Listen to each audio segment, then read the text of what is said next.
بسم الله الرحمن الرحيم اللهم صل على محمد وآله الطيبين الطاهرين المعصومين.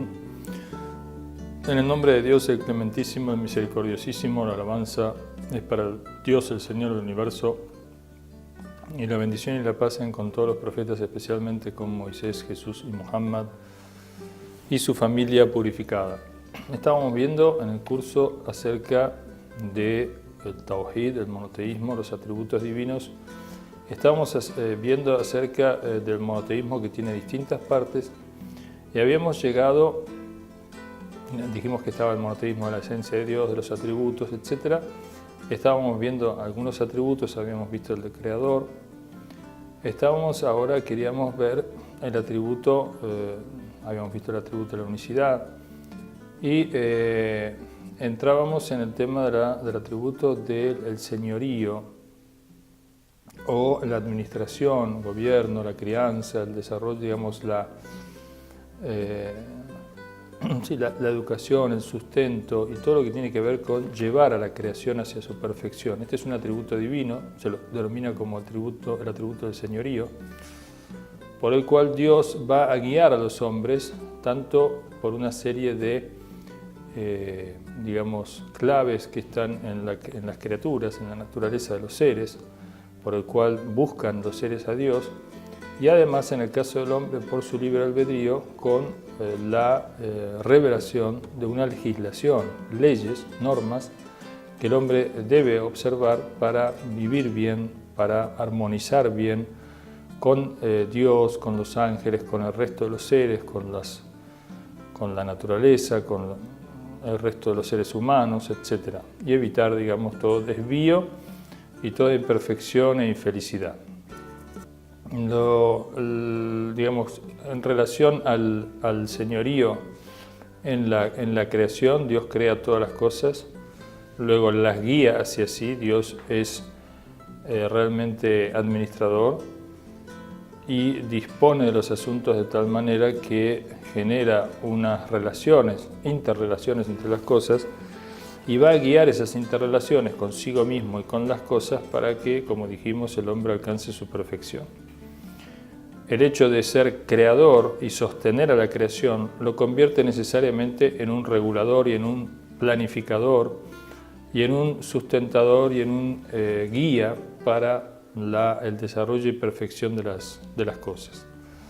De modo que muchos son los monoteístas en el atributo de la unicidad, el atributo de la creación, reconocen a Dios como creador, pero en el atributo de la administración creen que otros seres, llámense dioses para los politeístas, o llámense seres humanos, sistemas, filosofías humanas desvinculadas de lo religioso, las creen como necesarias para alcanzar la guía independientemente de Dios. Pero en el monoteísmo del señorío, todo efecto y toda influencia y toda, digamos, consecuencia de acciones y demás está en manos de Dios y realmente responde a Dios y proviene de Él, de modo que no hay administradores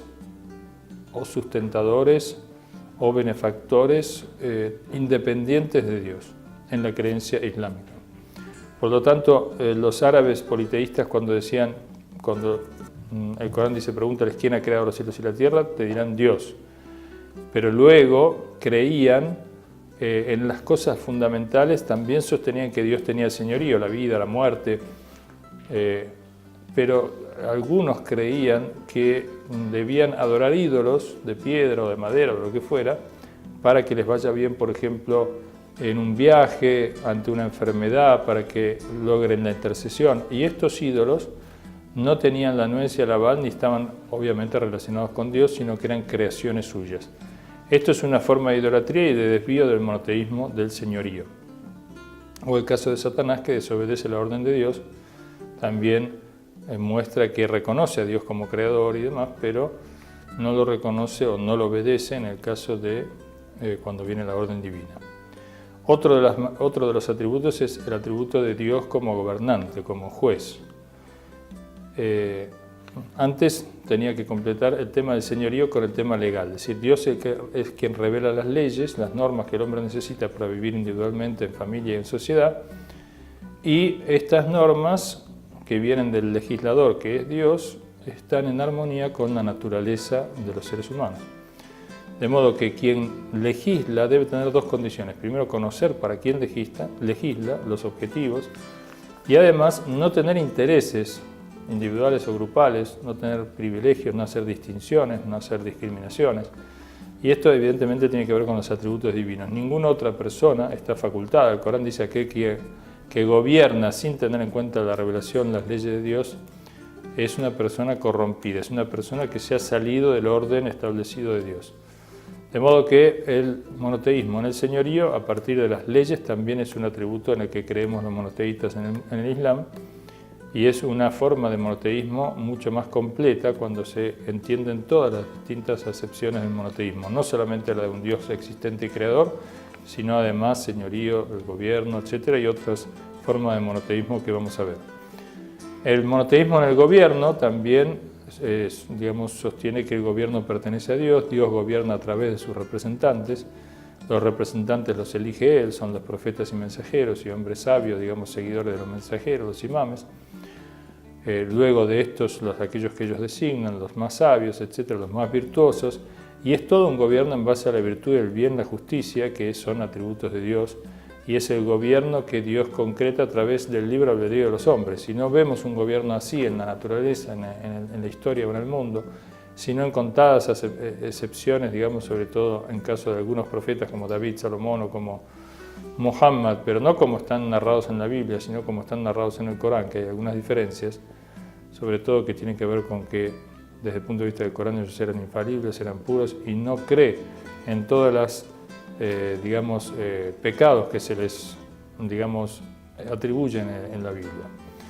De modo que el gobierno también pertenece a Dios y Dios lo delega en sus elegidos,